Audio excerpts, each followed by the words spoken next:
When the nun Chiyono studied Zen under Bukko of Engaku, she was unable to attain the fruits of meditation for a long time.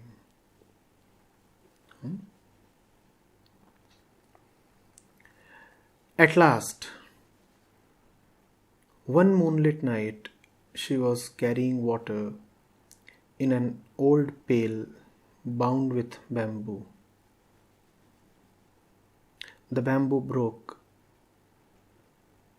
and the bottom fell out of the pail.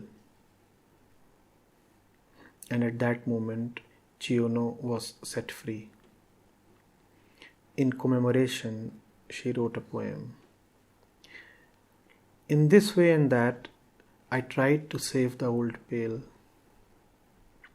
Since the bamboo strip was weakening and about to break, until at last the bottom fell out. No more water in the pail, no more moon in the water. Alok says, I had read this story in one of Osho's books about 20 years back. Can't remember what I understood then. All I remember is that something was shaken up deep inside after reading this in those days. Today I feel the pail mentioned in the story is the structure or conditioning of the mind. Water here indicates the mind, and the moon is the image the mind projects. When the pail was broken, she realized how everything was just an illusion, the water and the moon. Can you please elaborate on this story and tell me what is it that the story has that mesmerizes me even after so many years?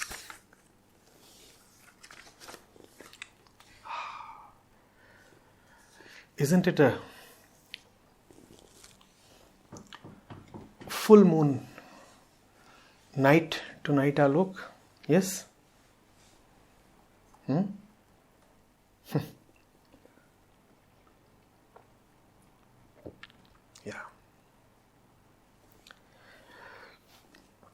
No more water in the pail, no more moon in the water. And 3 hours back I was playing squash.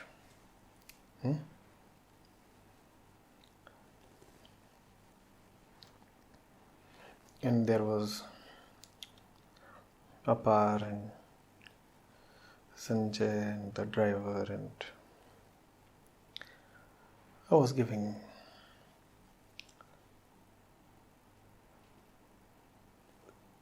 certain instructions. And I was a bit hurried. There were many things to take care of. A couple of events had to parallelly begin. 3 or 4 things had to be coordinated, synchronized.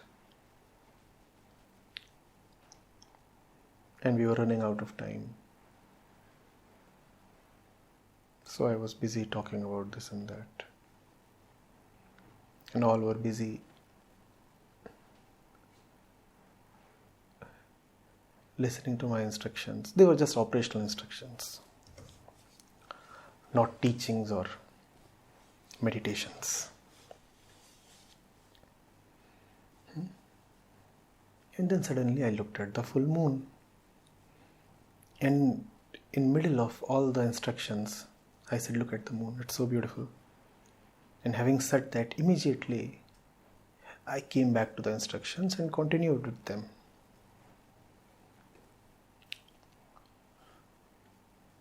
So it was a moment of reflection.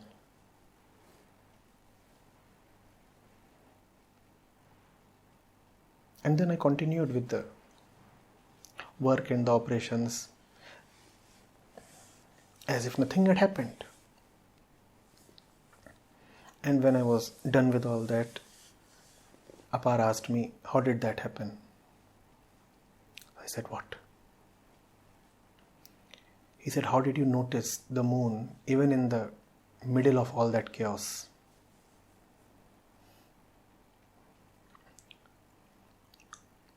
In that chaos, we weren't talking of things beautiful or charming or romantic. We were talking of nuts and bolts. We were talking of vehicles and distances. We were talking of itineraries.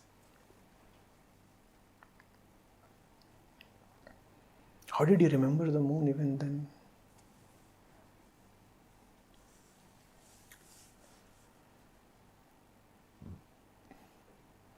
I didn't have an answer.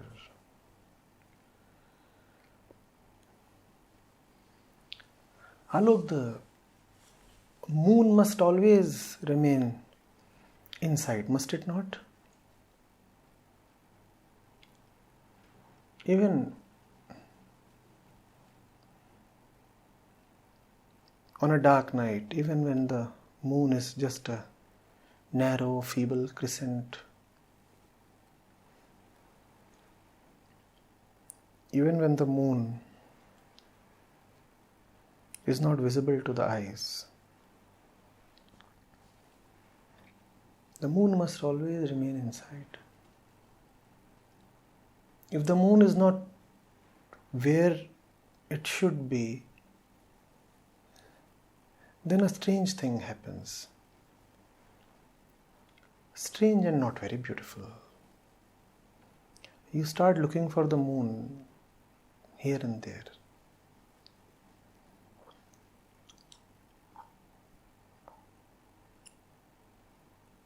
The moon in the heart is at its right place.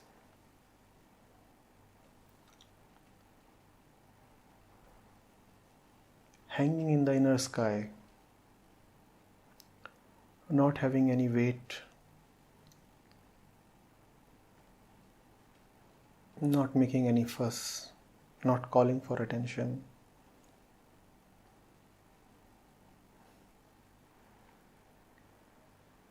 It's just a presence, an illumination when inside. But when you start looking for the moon at diverse places in the world, then there is a great burden.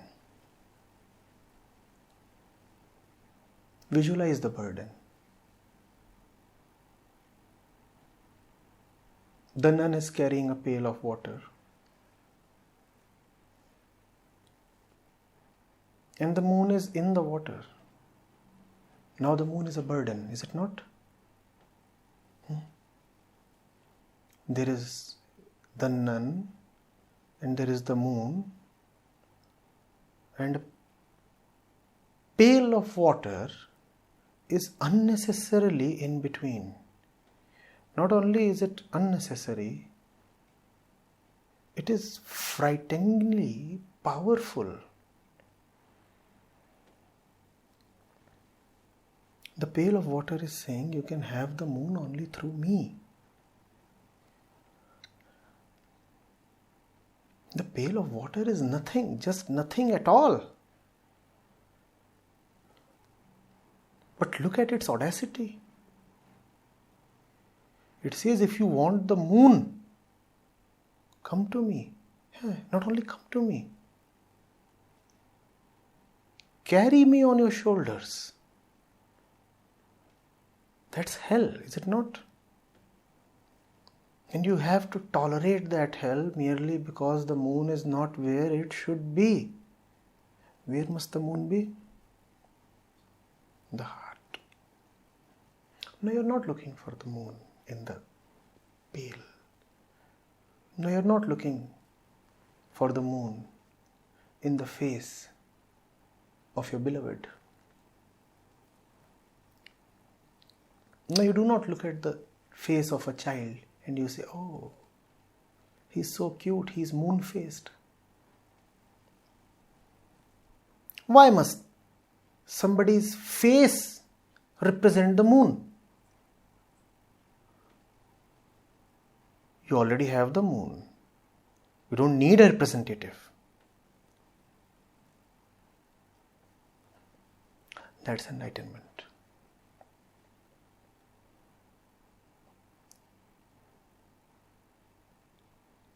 It's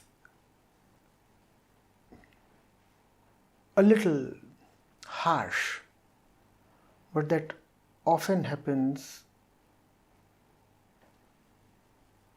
only when the bamboo and the pot are broken, irrespective of your desire. Why would you ever desire the pot to be broken? After all, the pot, the pail, the bamboo, all these appear as friends. And why do they appear as well-wishers? Why do they appear so important? Because they used to bring the moon to you. And I'm saying it's such a heavy moon, such a burdensome moon, such a distant moon.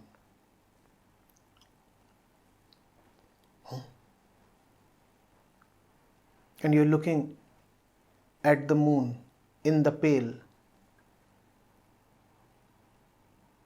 And even if a speck of dust falls on the surface, what happens to your moon? The moon gets distorted. And God forbid, if a small pebble falls on the surface, then the moon may even turn outright ugly. The moon may appear broken and remain broken for a while. And therefore there is fear. You know that your moon is not merely temporary, but actually dependent on so many external factors. Anybody can come and snatch away from you your moon. How would you live fearlessly? My moon has been taken away.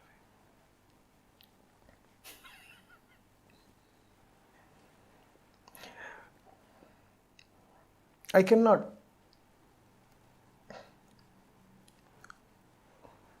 but again bring Kabir Sahib in.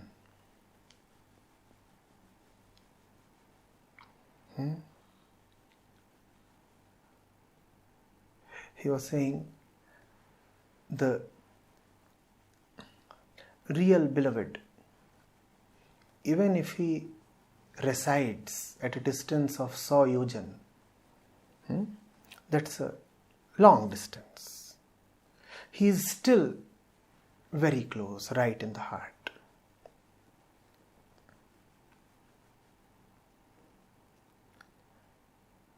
But the false one, even if he is very close, still the distance is large.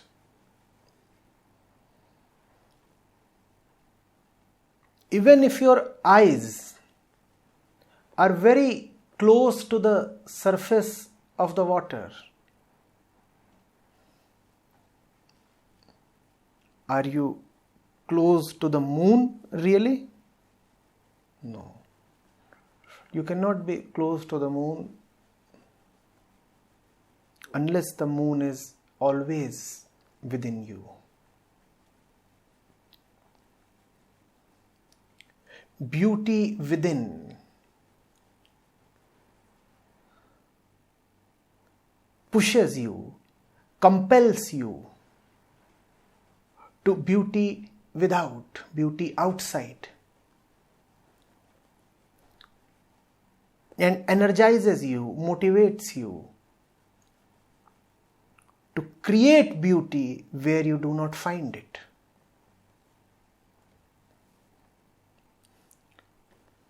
Remember both the things.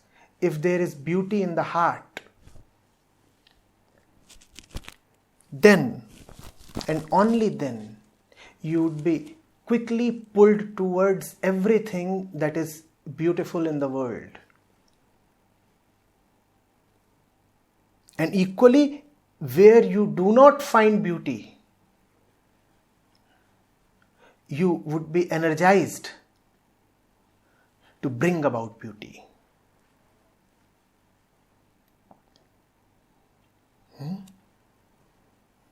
And therefore, the one with the moon in the heart is very quick to appreciate the physical moon in the sky. The physical moon is not much.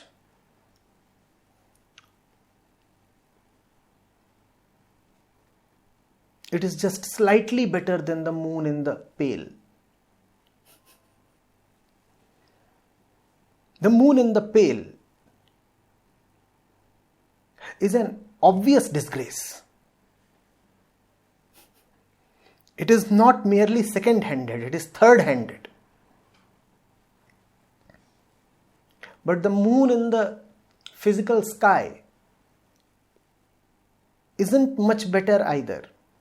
Why? It waxes and wanes, comes and goes. And it has so many faces, never stable. Further, it is not always visible.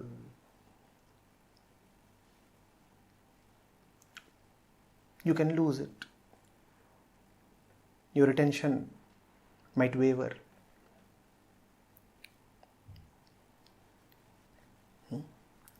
The moon has to be within. The story of the nun tells you that as long as you have means to look for a second-handed moon in a third-handed way, you will never come to the first moon. That's what worldly life is all about, Alok, isn't it? Not only are you chasing something that is second-rate, you are chasing it in a third-rate way. First of all, that which you are chasing will only satisfy you partially. Just as the moon in the sky can only satisfy you partially. And even that partial satisfaction you do not always get. Sometimes you win, sometimes you lose. Even in your material advances, do you always succeed? Your enterprises sometimes succeed, sometimes fail. Sometimes the moon in the sky is visible in the pail, sometimes it is not. Because the pail is such a third-rate intervention. The sky might be clouded. The moon might be at a difficult angle. The pail may not be able to capture it.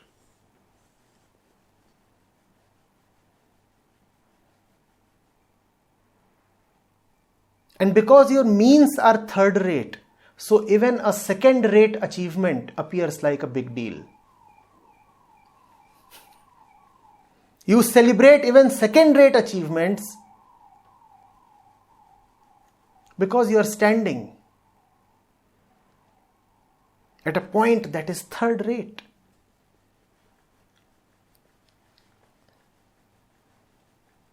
Better than the one who looks at the reflection of the moon is the one who forgets the pail,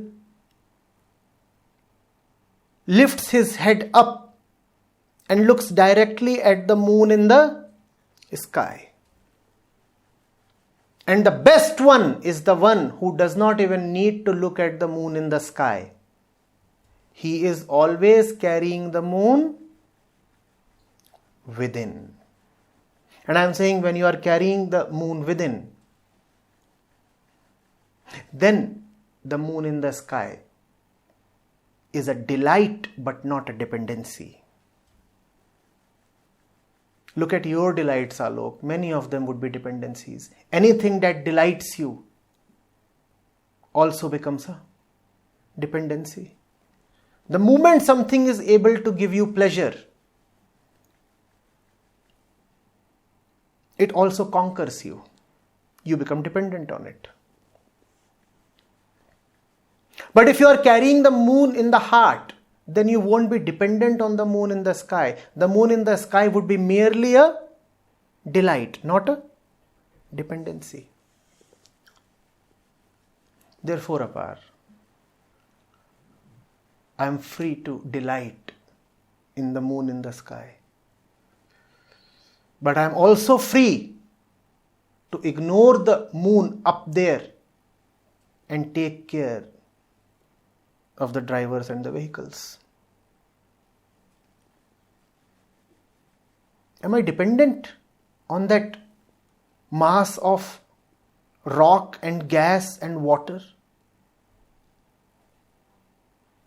Seriously?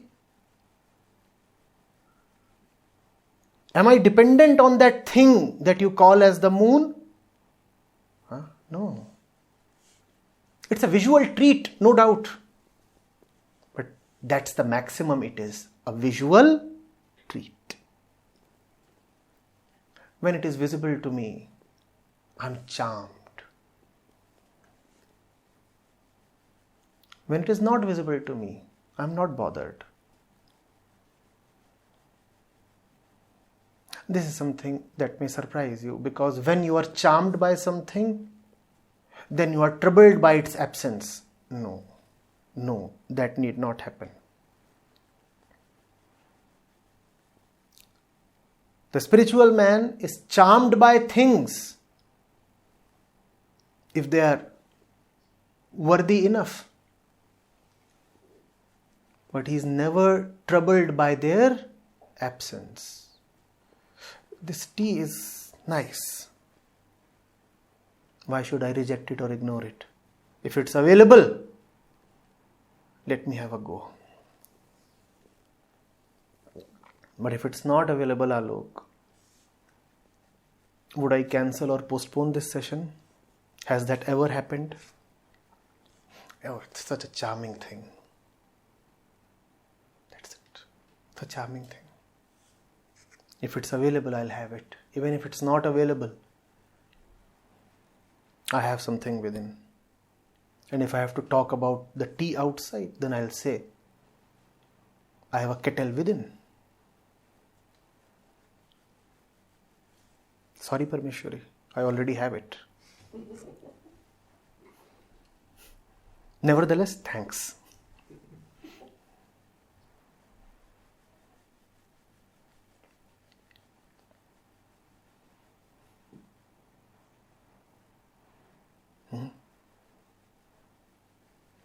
Have it already. And then when you get more, it's bliss reigning. But even if you don't get more, who bothers? Who bothers?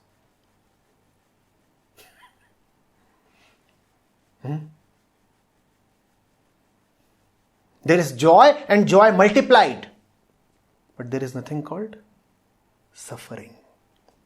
There is either joy or there is joy multiplied. But never is there anything called suffering. That's enlightenment, Alok. That's what the Koan is telling you. Not only must you reject the third-rate pail, you must also reject the second-rate moon. You have it. You are it.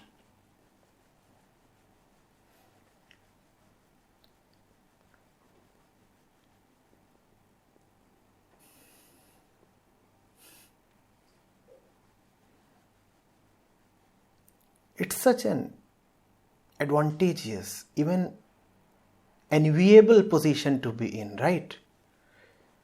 If I win, I'm delighted. And I'll run about and dance and declare. But even if I lose, I don't care a damn.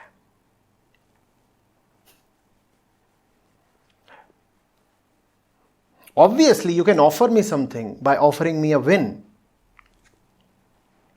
But even if you don't offer me a win, even if you defeat me, I'm good.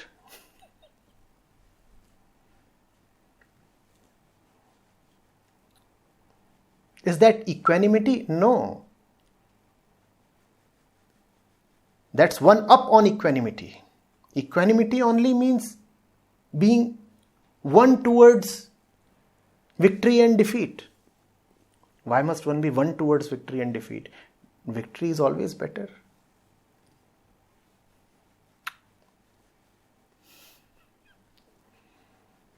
Be victorious and celebrate. And even when you lose, you are perfectly all right.